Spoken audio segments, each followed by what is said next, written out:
ST. Somashekar ಒಂದು ಲೆಕ್ಕದಲ್ಲಿ ಕಾಂಗ್ರೆಸ್ ಕಡೆಗೆ ವಾಲಿದ್ದಾಯಿತು, ಹೆಬ್ಬಾರ್ ಅವರು ವಾಲಿದ್ದಾಯಿತು. ಈಗ ಮುಂದಿನ ಸರದಿ ಯಾರದ್ದು ಅಂತ ನಾರಾಯಣಗೌಡರು ಕಾಂಗ್ರೆಸ್ ಸೇರ್ತಾರಂತೆ. ಇದಕ್ಕೆ ಸಂಬಂಧಪಟ್ಟಂಗೆ ಖುದ್ದು ಕಾಂಗ್ರೆಸ್ ನಾಯಕರು ಹೇಳಿದ್ದಾರೆ, ಚಲುವರಾಯಸ್ವಾಮಿ ಹೇಳಿದ್ದಾರೆ.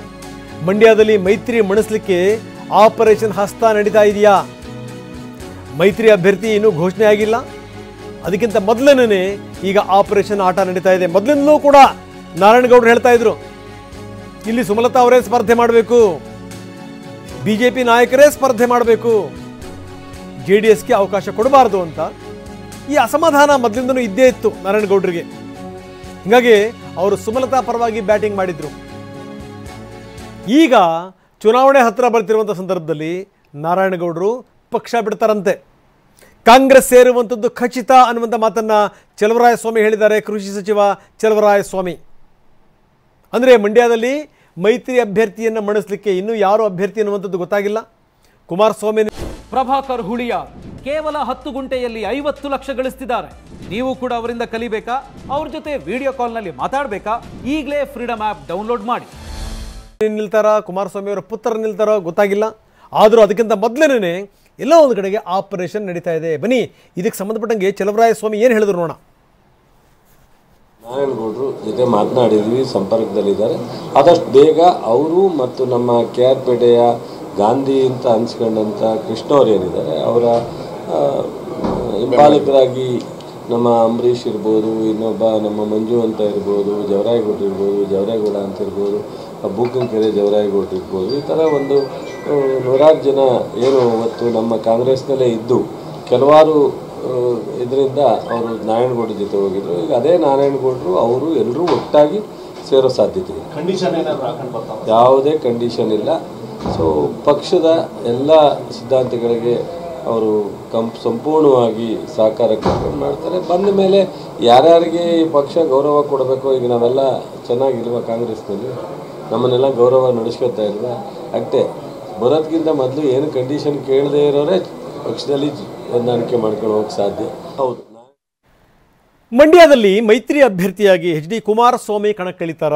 ಕುಮಾರಸ್ವಾಮಿಯವರ ಸ್ಪರ್ಧೆಯ ಬಗ್ಗೆ ಚಲುವರಾಯಸ್ವಾಮಿ ಹೇಳಿದ್ದೇನು? ಯಾಕಂದರೆ ಚಲುವರಾಯಸ್ವಾಮಿ ಹೇಳ್ತಾರೆ, ಜೀವ ಹೋದರೂ ರಾಮನಗರ ಬಿಡಲ್ಲ ಅಂತಿದ್ರು. ಈಗ ಮಂಡ್ಯಕ್ಕೆ ಬರ್ತಾ ಇದ್ದಾರಂತೆ, ಬರಲಿ ಅನ್ನುವಂಥ ಮಾತನ್ನು ಕೂಡ ಹೇಳಿದ್ದಾರೆ. ಇನ್ನು ಸುಮಲತಾ ಅವ್ರ ಬಗ್ಗೆನೂ ಕೂಡ ಚಲುವರಾಯಸ್ವಾಮಿ ಮಾತಾಡಿದ್ದಾರೆ. ಎಲ್ಲ ಕರ್ಮಭೂಮಿ ನಂದೇ ಅಂತಾರೆ. ಮಧುಗಿರಿಗೆ ಹೋದ್ರು ಕರ್ಮಭೂಮಿ ಅಂತಾರೆ, ಚಿಕ್ಕಬಳ್ಳಾಪುರಕ್ಕೆ ಹೋದ್ರು ಕರ್ಮಭೂಮಿ ಅಂತಾರೆ, ಕೋಲಾರಕ್ಕೆ ಹೋದ್ರೆ ಇನ್ನೊಂದು ಥರ ಹೇಳ್ತಾರೆ, ಮೈಸೂರಿಗೆ ಹೋದ್ರೆ ಮತ್ತೊಂದು ಹೇಳ್ತಾರೆ, ನಾನು ಹುಟ್ಟಿದೂರು ಹಾಸನ ಅಂತ ಹೇಳ್ತಾರೆ, ಅಲ್ಲಿಂದ ಬಂದರೆ ಮಂಡ್ಯ ನನಗೆ ಮೊದಲನೇದೇ ನನ್ನ ಇದು ಅಂತಾರೆ. ಹೀಗಾಗಿ ತುಮಕೂರಿಗೆ ಹೋದರೆ ಅದೊಂದು ಕರ್ಮಭೂಮಿ ಅಂತಾರೆ. ನಾನು ಅವರು ಈಗ ನಾವು ಸಹ ಅವ್ರನ್ನ ಇಡೀ ರಾಷ್ಟ್ರದ ನಾಯಕತ್ವವನ್ನು ವಹಿಸ್ಕೊಂಡಿರ್ತಕ್ಕಂಥದ್ದು ಆ ಕುಟುಂಬ. ಒಬ್ಬ ರಾಷ್ಟ್ರ ನಾಯಕರ ಮಗ, ಮಾಜಿ ಪ್ರಧಾನಿ ಮಗ. ಈಗ ರಾಮನಗರ ಚನ್ನಪಟ್ಟಣದವರು ಮೊನ್ನೆಯಿಂದ ಸೊ ಇಲ್ಲಿ 3 ಸಲ ಮುಖ್ಯಮಂತ್ರಿ ಮಾಡಿದವು, ಲೋಕಸಭಾ ಸದಸ್ಯರು ಗಳಿಸ್ತವು, ನಮಗೆ ಮೋಸ ಮಾಡಿ ಹೋಗ್ತಾ ಇದ್ದೀರಾ ಅಂತ ಕೇಳಕ್ಕೆ ನಿಂತವ್ರೆ ಅಂತ. ಒಟ್ಟೆಲ್ಲ ಕೊಟ್ಟವ್ರನ್ನೇ ತಿರಸ್ಕರಿಸಿ ಬಂದರೆ ಹೆಂಗಪ್ಪ ಅಂತ. ಇಲ್ಲಿ ನಮ್ಮ ಜಿಲ್ಲೆಯಲ್ಲಿ ಸ್ವತಂತ್ರದಿಂದ ಇಲ್ಲಿವರೆಗೆ ಬೇರೆ ಯಾರಿಗೂ ಇಲ್ಲಿವರೆಗೆ ಆ ಥರದ ಅವಕಾಶವನ್ನು ಈ ಜಿಲ್ಲೆ ಜನ ಭಾವನಾತ್ಮಕವಾಗಿ ಮಾಡಿಲ್ಲ. ಅವರು ರಾಮನಗರನ ಪೂರ್ತಿ ತಿರಸ್ಕಾರ ಮಾಡಿ ಬರ್ತಾರೋ, ಇಲ್ಲ ಅರ್ಧ ಅಲ್ಲಿ ಇಟ್ಕೊಂಡೇ ಬರ್ತಾರೋ, ಒಂದು ಕಾಲು ಅಲ್ಲಿ ಒಂದು ಕಾಲು ಇಲ್ಲಿ ಇಡ್ತಾರೋ, ಅಥವಾ ಇಲ್ಲಿ ಯಾರನ್ನ ಅಪ್ಪಿತಪ್ಪಿ ನಾಳೆ ಬೇರೆಯವ್ರನ್ನೇ ಕ್ಯಾಂಡಿಡೇಟನ್ನು ಘೋಷಣೆ ಮಾಡ್ತಾರೋ, ಜನ ತೀರ್ಮಾನ ಮಾಡಬೇಕೇ ವಿನಃ ನಾನು ಹಿಂಗೆ ಹೇಳಲಿಕ್ಕಾಗತ್ತೆ. ಈ ಥರದ್ದೆಲ್ಲ ಚರ್ಚೆ ಇದೆ ಅಂತ.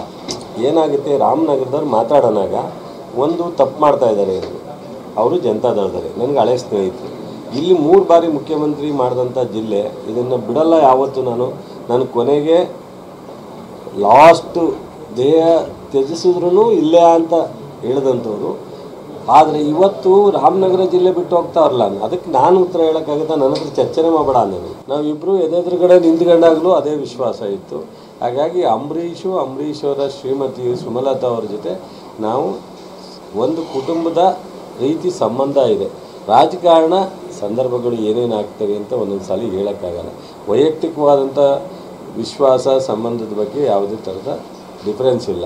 ಸೊ ಅವರು ಇವಾಗ BJPನಲ್ಲಿ ನಾನು ಕ್ಯಾಂಡಿಡೇಟ್ ಆಗೇಬೇಕು ಅಂತೇಳಿ ಫೈಟ್ ಮಾಡ್ತಾ ಇರ್ತಕ್ಕಂಥ ಸತ್ಯ ನಿಮಗೂ ಗೊತ್ತಿದೆ.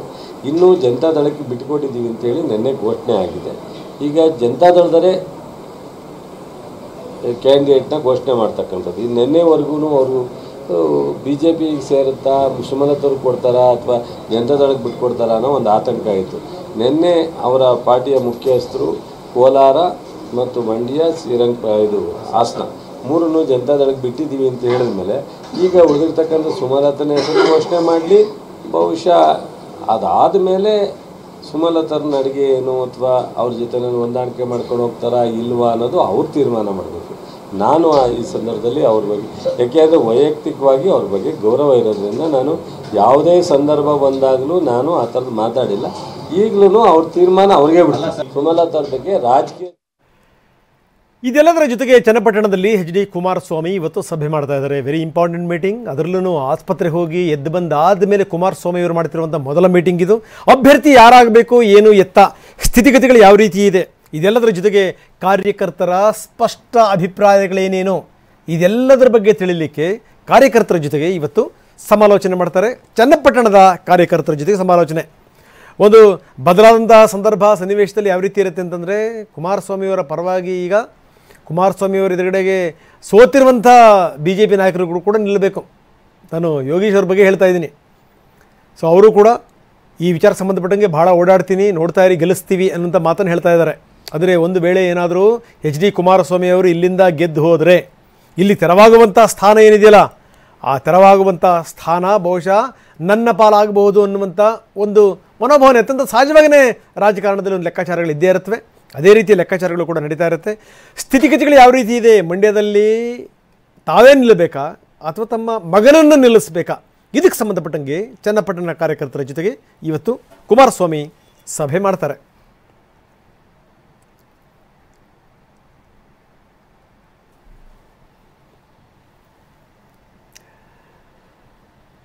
ಇನ್ನು ಸುಮಲತಾ ಅವರ ನಿರ್ಧಾರ ಏನು, ಮೊನ್ನೆ ತಾನೇ BJP ನಾಯಕರು ಮಾತಾಡಿದ್ರು. ಸುಮಲತಾ ಅವರಿಗೆ ಬಹಳ ಅದ್ಭುತವಾದಂಥ ಭವಿಷ್ಯ ಇದೆ, ನೋಡ್ತಾ ಇರಿ, ತುಂಬ ಒಳ್ಳೆ ಭವಿಷ್ಯ ಇದೆ ಅನ್ನುವಂಥ ಮಾತನ್ನು ನಾಯಕರು ಹೇಳಿದರು. ಆದರೆ ಇದೆಲ್ಲದರ ಹೊರತಾಗಿಯೂ ಕೂಡ ಯಾವುದಾದ್ರೂ ಒಂದು ನಿರ್ಧಾರಕ್ಕೆ ಬರಲೇಬೇಕಲ್ಲ. ಇವತ್ತು ಸುಮಲತಾ ಮೀಟಿಂಗ್ ಮಾಡ್ತಾರೆ. ಸುಮಲತಾ ಮೀಟಿಂಗ್ ಮಾಡಿ ಕಾರ್ಯಕರ್ತರ ಜೊತೆಗೆ ಚರ್ಚೆ ಮಾಡಿ ಆಮೇಲೆ ಒಂದು ನಿರ್ಧಾರಕ್ಕೆ ಬರುವಂಥ ಸಾಧ್ಯತೆಗಳಿದೆ. ಹಾಗಾದರೆ ಏನಿರಬಹುದು ನಿರ್ಧಾರ? ಈಗ ತುಂಬ ಸ್ಪಷ್ಟವಾಗಿ ಸುಮಲತಾ ಅವರಿಗೆ ಗೊತ್ತಾಗಿದೆ, ಈ BJP ಟಿಕೆಟ್ ನನಗೆ ಸಿಗಲ್ಲ ಅನ್ನುವಂಥದ್ದು ಗೊತ್ತಾಗಿದೆ. ಈಗ ಕುಮಾರಸ್ವಾಮಿಯವರೇ ಒಮ್ಮತದ ಅಭ್ಯರ್ಥಿ. ಕುಮಾರಸ್ವಾಮಿಯವರ ಜೊತೆ ಕೆಲಸ ಮಾಡಬೇಕಾ ಅಥವಾ ತಮ್ಮ ನಿರ್ಧಾರ ಏನು ಅಂತ ಪ್ರಕಟಿಸಬೇಕಾ? ಏನು ನಿರ್ಧಾರಕ್ಕೆ ಬರ್ತಾರೆ ಸುಮಲತಾ ಅವರು? ಭಾಳ ಗಮನಿಸಬೇಕಾದಂಥ ಸಂಗತಿ ಅಂದರೆ ಅದು. ಮೊನ್ನೆ ತಾನೇ ನಡೆದಂಥ ಒಂದು ಮೀಟಿಂಗಲ್ಲಿ ಯಾರ್ಯಾರು ಯಾವ್ಯಾವ ನಾಯಕರು ಇನ್ಕ್ಲೂಡಿಂಗ್ ನಿಖಿಲ್ ಕುಮಾರಸ್ವಾಮಿ ಸುಮಲತಾ ಅವ್ರ ಬಗ್ಗೆ ಮಾತಾಡಿದ್ದಾರೆ. ಅದು ನೀವು ನೋಡಿದ್ದೀವಿ. ಇದೆಲ್ಲರ ಜೊತೆಗೆ ಅದನ್ನು ಸರಿ ಮಾಡಲಿಕ್ಕೆ ಕುಮಾರಸ್ವಾಮಿ ಅವರು ಹೇಳಿದರು, ಸುಮಲತಾ ಅವರು ನನ್ನ ಸೋದರಿ ಇದ್ದಂಗೆ, ನಮ್ಮ ಅವರ ನಡುವೆ ಯಾವುದೇ ಭಿನ್ನಾಭಿಪ್ರಾಯಗಳಿಲ್ಲ ಅನ್ನುವಂಥ ಮಾತನ್ನು ಕೂಡ ಸುಮಲತಾ ಅವರು ಹೇಳಿದ್ದು. ಈಗ ಹಾಗಾದರೆ ಇವತ್ತು ನಡೆಸುವಂಥ ಸಭೆಯಲ್ಲಿ ಯಾವ ನಿರ್ಧಾರಕ್ಕೆ ಬರ್ತಾರೆ ನೋಡಬೇಕು. ಸಭೆ ಮಾಡಿ ನನ್ನ ಮುಂದಿನ ನಿರ್ಧಾರ ಏನು ಅನ್ನೋದನ್ನು ಹೇಳ್ತೀನಿ ಅಂತಾರೆ ಸುಮಲತಾ. ಹಾಗಾದರೆ ಮುಂದಿನ ನಿರ್ಧಾರ ಏನಿರುತ್ತೆ? ಒಮ್ಮತದ ಅಭ್ಯರ್ಥಿಯ ಪರವಾಗಿ ಅವರು ಕೆಲಸ ಮಾಡ್ತಾರಾ? ನೋಡಿ, ಬದಲಾದಂಥ ಸನ್ನಿವೇಶದಲ್ಲಿ ಏನೇನು ಆಗಿಬಿಡುತ್ತೆ ಅನ್ನೋಕ್ಕೊಂದು ಬೆಸ್ಟ್ ಎಕ್ಸಾಂಪಲ್. ಅದಕ್ಕೇನಾದರೂ ಸುಮಲತಾ ಅವರು ಒಪ್ಕೊಂಡ್ರೆ, ಯಾಕಂದರೆ BJP ನಾಯಕರು ಸರಿಯಾದ ರೀತಿಯಲ್ಲಿ ಕನ್ವಿನ್ಸ್ ಮಾಡಿರ್ತಾರೆ, ಅವ್ರಿಗೆ ಮೆಸೇಜನ್ನು ಕನ್ವೆ ಮಾಡಿರ್ತಾರೆ, ಪ್ರಶ್ನೆ ಬೇರೆ. ಆ ರೀತಿ ಏನಾದರೂ ಆದರೆ ಅವರು ಕುಮಾರಸ್ವಾಮಿಯವರ ಪರವಾಗಿ ಕೆಲಸ ಮಾಡಬೇಕಾಗತ್ತೆ. ಸೊ ಇನ್ನು ಮುಂದಿನ ಈ ರಾಜಕೀಯ ಲಾಭ ನಷ್ಟ ಲೆಕ್ಕಾಚಾರಗಳಿದೆಯಲ್ಲ, ಅದು ಮುಂದಿನದು. ಯಾವುದೇ ಕಾರಣಕ್ಕೂ ಸುಮಲತಾ ಅವರ ಕೈ ಬಿಡಲ್ಲ. ಅವರಿಗೆ ಅತ್ಯುತ್ತಮವಾದಂಥ ಭವಿಷ್ಯ ಇದೆ ಅನ್ನುವಂಥ ಮಾತನ್ನು ಖುದ್ದು BJP ನಾಯಕರೇ ಹೇಳಿದ್ದಾರೆ.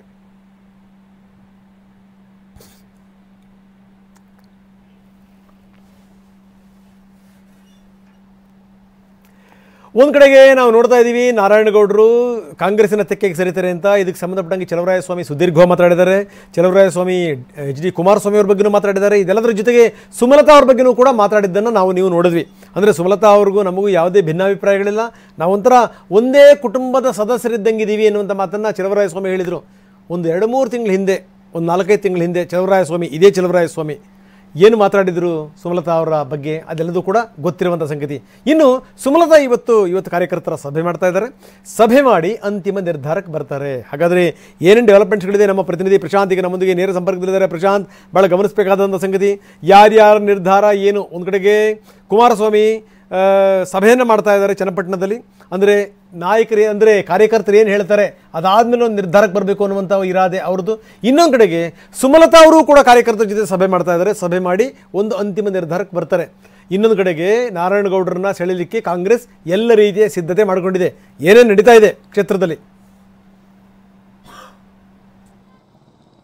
ರಂಗನಾಥ್, ನಿಜಕ್ಕೂ ಕೂಡ ಸಕ್ಕರೆ ನಗರಿ ಮಂಡ್ಯದಲ್ಲಿ ಚುನಾವಣಾ ಕಾವು ದಿನದಿಂದ ದಿನಕ್ಕೆ ರಂಗನ್ನ ಪಡೀತದೆ. ಮತ್ತೊಂದು ಕಡೆ ಕುತೂಹಲನ ಕೂಡ ಮೂಡಿಸ್ತಾ ಇರುವಂಥದ್ದು. ಬಹಳ ಪ್ರಮುಖವಾಗಿ ಈಗಾಗಲೇ ಮಂಡ್ಯ ಮೈತ್ರಿ ಟಿಕೆಟ್ JDSಗೆ ಅನ್ನುವಂಥದ್ದು ಫಿಕ್ಸ್ ಆಗಿರುವಂಥದ್ದು. ಕುಮಾರಸ್ವಾಮಿ ಅಥವಾ ನಿಖಿಲ್ ಕುಮಾರಸ್ವಾಮಿ ಸ್ಪರ್ಧೆ ಮಾಡ್ತಾರಂತೆ. ಇವತ್ತು ಘೋಷಣೆ ಮಾಡಬೇಕಾಗಿತ್ತು. ಚನ್ನಪಟ್ಟಣ ಕಾರ್ಯಕರ್ತರ ಸಭೆ ಇರುವಂಥ ಹಿನ್ನೆಲೆಯಲ್ಲಿ ಅಲ್ಲಿ ಸಾಕಷ್ಟು ಸಾಧಕ ಬಾಧಕಗಳು ಅವರೆಲ್ಲ ಒಂದು ಒಪಿನಿಯನ್ ತೆಗೆದುಕೊಂಡು ನಾಳೆ ಘೋಷಣೆ ಮಾಡೋ ಸಾಧ್ಯತೆ ಇದೆ. ಅದ್ರ ಜೊತೆಗೆ ಮಂಡ್ಯಕ್ಕೆ ಕುಮಾರಸ್ವಾಮಿ ಅವರೇ ಸ್ಪರ್ಧೆ ಮಾಡ್ತಾರೆ ಅನ್ನುವಂಥ ಹಿನ್ನೆಲೆಯಲ್ಲಿ ಮೈತ್ರಿ ಅಭ್ಯರ್ಥಿಯನ್ನು ಮಣಿಸಲೇಬೇಕು ಅಂತ ಹೇಳಿ ಕೂಡ ಸಾಕಷ್ಟು ಮಾಸ್ಟರ್ ಪ್ಲಾನ್ ಅನ್ನ ಕಾಂಗ್ರೆಸ್ ಪಡೆ ಕೂಡ ಮಾಡ್ತಾ ಇರುವಂಥದ್ದು. ಈ ನಿಟ್ಟಿನಲ್ಲಿ ಈಗಾಗಲೇ ಸಾಕಷ್ಟು BJP ಹಾಗೂ JDS ನಾಯಕರುಗಳು ಕೂಡ ಗಾಳ ಹಾಕಿರುವಂಥದ್ದು. ಇತ್ತಿಗೆ 2-3 ದಿನಗಳ ಹಿಂದೆ ಕೂಡ ಹಲವು JDS ನಾಯಕರುಗಳು ಕೂಡ JDS ಅನ್ನ ತೊರೆದು ಕಾಂಗ್ರೆಸ್ ಸೇರ್ಪಡೆಯಾಗಿದ್ರು. ಪ್ರಮುಖವಾಗಿ JDSನ ಮಾಜಿ ಶಾಸಕ ಶ್ರೀನಿವಾಸ್ ಆಗಿರ್ಬೋದು, ಮಾಜಿ MLCಗಳಾದ ಅಪ್ಪಾಜಿಗೌಡ, ಮರಿತಿಬ್ಬೇಗೌಡ ಇವರೆಲ್ಲರೂ ಸೇರಿದಂತೆ ಕೆಲವಷ್ಟು ಜನ ನಾಯಕರು, ಜಿಲ್ಲೆಯ ನಾಯಕರುಗಳೆಲ್ಲರೂ ಕೂಡ JDS ಅನ್ನ ತೊರೆದು ಕಾಂಗ್ರೆಸ್ ಸೇರ್ಪಡೆಯಾಗಿದ್ರು. ಮತ್ತೊಂದು ಕಡೆ BJP ನಾಯಕರುಗಳು ಕೂಡ ಗಾಳವನ್ನು ಹಾಕ್ತಿರುವಂಥದ್ದು. ಬಹಳ ಪ್ರಮುಖವಾಗಿ BJP ಮುಖಂಡ ಮಾಜಿ ಸಚಿವರಾಗಿರುವಂಥ KC ನಾರಾಯಣಗೌಡರಿಗೂ ಕೂಡ ಈಗ ಗಾಳವನ್ನು ಹಾಕಿರುವಂಥದ್ದು. ಮಂಡ್ಯದಲ್ಲಿ ಮೈತ್ರಿ ಅಭ್ಯರ್ಥಿಗೆ ಟಕ್ಕರ್ ಕೊಡೋ ನಿಟ್ಟಿನಲ್ಲಿ ಆಪರೇಷನ್ ಹಸ್ತಕ್ಕೆ ಮುಂದಾಗಿರೋ ಇದನ್ನ ಅವರು BJPಯನ್ನು ತೊರೆದು ಪಕ್ಷ ಸೇರ್ಪಡೆ ಆಗ್ತೀರಂತೆ ಸ್ವತಃ ಚೆಲುವರಾಯ ಸ್ವಾಮಿ ಅವರು ಕೂಡ ಸ್ಪಷ್ಟಪಡಿಸಿದ್ದಾರೆ. ಕಳೆದ ಹಲವು ದಿನಗಳಿಂದಲೂ ಕೂಡ ನಾರಾಯಣ ಸ್ವಾಮಿ ಅವರು ಎಲ್ಲೂ ಕೂಡ ಕಾಣಿಸ್ಕೊಳ್ತಾ ಇಲ್ಲ, BJPಯ ಸಭೆ ಸಮಾರಂಭಗಳು ಕೂಡ ಕಾಣಿಸ್ಕೊಳ್ತಾ ಇಲ್ಲ. ಹೀಗಾಗಿ BJPಯನ್ನು ತೊರೆದು ಕಾಂಗ್ರೆಸ್ ಕೂಡ ಸೇರ್ಪಡೆ ಆಗ್ತಿದ್ರು. ಮತ್ತೊಂದು ಕಡೆ ಸುಮಲತಾ ಅವರ ನಡೆ ಏನು ಅನ್ನೋಂಥದ್ದು ಸಾಕಷ್ಟು ಕುತೂಹಲ ಮೂಡಿಸಿದೆ. ಯಾಕಂದ್ರೆ ಟಿಕೆಟ್ ಸಿಗುತ್ತೆ ಅನ್ನೋಂಥ ನಿರೀಕ್ಷೆಯಲ್ಲಿದ್ರು, ಆದರೆ ಈಗ ಟಿಕೆಟ್ ಸಿಕ್ಕಿಲ್ಲ. ಮಂಡ್ಯ ಕ್ಷೇತ್ರ JDSಗೆ ಅಂತೇಳಿ ಸ್ವತಃ BJP ನಾಯಕರು ಸ್ಪಷ್ಟಪಡಿಸಿದ್ದಾರೆ. ಹೀಗಾಗಿ ಸಾಕಷ್ಟು ಮಾತುಕತೆಯನ್ನು ನಡೆಸಿ ಸುಮಲತಾ ಅವರ ಒಲವಿಗೆ ತಗೊಂಡು ಅವರ ಒಪಿನಿಯನ್ ತಗೊಳ್ಳೋಕ್ಕೂ ಕೂಡ ಸಾಕಷ್ಟು BJP ನಾಯಕರು ಮುಂದಾಗಿದ್ರು ಕೂಡ ಏಕಾಏಕಿ ನಿರ್ಧಾರಕ್ಕೆ ಸುಮಲತಾ ಅವರು ಕೂಡ ಮುಂದಾಗ್ತಾ ಇಲ್ಲ. ಇದುವರೆಗೂ ಕೂಡ ಮೈತ್ರಿ ಧರ್ಮ ಪಾಲನೆ ಮಾಡ್ತಾರಾ, JDS ಅಭ್ಯರ್ಥಿಗೆ ಬೆಂಬಲವನ್ನು ಕೊಡ್ತಾರಾ ಅಥವಾ ತಟಸ್ಥವಾಗಿ ಇರ್ತೀನಿ ಅನ್ನೋಂಥದ್ದು ಕೂಡ ತಿಳಿಸ್ತಿಲ್ಲ. ಹೀಗಾಗಿ ಅವರ ಒಂದು ಕಾರ್ಯಕರ್ತರು ಅಭಿಮಾನಿಗಳ ಒಂದು ಜೊತೆ ಚರ್ಚೆ ಮಾಡಿ ಒಂದು ಸಭೆಯನ್ನ ಮಾಡಿ ತಮ್ಮ ಮುಂದಿನ ರಾಜಕೀಯ ನಿರ್ಧಾರಗಳನ್ನು ಕೂಡ ತೆಗೆದುಕೊಳ್ಳಲು ಕೂಡ ಮುಂದಾಗ್ತಾ ಇದ್ದಾರೆ. ಏಕಾಏಕಿಯಾಗಿ ಅವರು ನಿರ್ಧಾರ ತೆಗೆದುಕೊಂಡ್ರೆ ಸಾಕಷ್ಟು ಜನ ಕಳೆದ ಬಾರಿ ಚುನಾವಣೆಯಲ್ಲಿ ಕೆಲಸವನ್ನ ಮಾಡಿದ್ರು. ಹೀಗಾಗಿ ಅವರೊಂದು ಒಪಿನಿಯನ್ ತೆಗೆದುಕೊಂಡು ಮುಂದಿನ ನಿರ್ಧಾರವನ್ನು ಪ್ರಕಟಿಸ ಮಾಡೋದಕ್ಕೂ ಕೂಡ ಮುಂದಾಗ್ತಿರುವಂಥದ್ದು. ಓಕೆ ಪ್ರಶಾಂತ್, ಧನ್ಯವಾದ ತಮ್ಮೆಲ್ಲ ಮಾಹಿತಿಗೆ. ಹಾಗಾದ್ರೆ ಯಾರ್ಯಾರ ನಿರ್ಧಾರ ಏನು, ಯಾವ್ಯಾವ ಕಾರ್ಯಕರ್ತರು ಏನೇನು ಹೇಳ್ತಾರೆ, ಅದರ ಆಧಾರದ ಮೇಲೆ ಯಾವ ನಡೆ ಇಡ್ತಾರೆ ನಾಯಕರು, ಕುಮಾರಸ್ವಾಮಿ ಅವರ ನಿರ್ಧಾರ ಏನು, ಅವರೇ ಸ್ಪರ್ಧೆ ಮಾಡ್ತಾರಾ, ಸುಮಲತಾ ಅವರ ನಿರ್ಧಾರ ಏನು, ಅವರು ಯಾರ ಜೊತೆ ಕೆಲಸ ಮಾಡ್ತಾರೆ, ಯಾರ ಪರವಾಗಿ ಕೆಲಸ ಮಾಡ್ತಾರೆ, ಜೊತೆಗೆ ನಾರಾಯಣಗೌಡರು ಹಾಗಾದರೆ ಈ ಕೈ ಪಾರ್ಟಿಯನ್ನು ಸೇರುವಂಥದ್ದು ಖಚಿತನಾ, ಇನ್ನೇನು ಅದಕ್ಕೆ ಸಂಬಂಧಪಟ್ಟಂಗೆ 1-2 ದಿನದಲ್ಲಿ ಕ್ಲಾರಿಟಿ ಸಿಗುತ್ತೆ.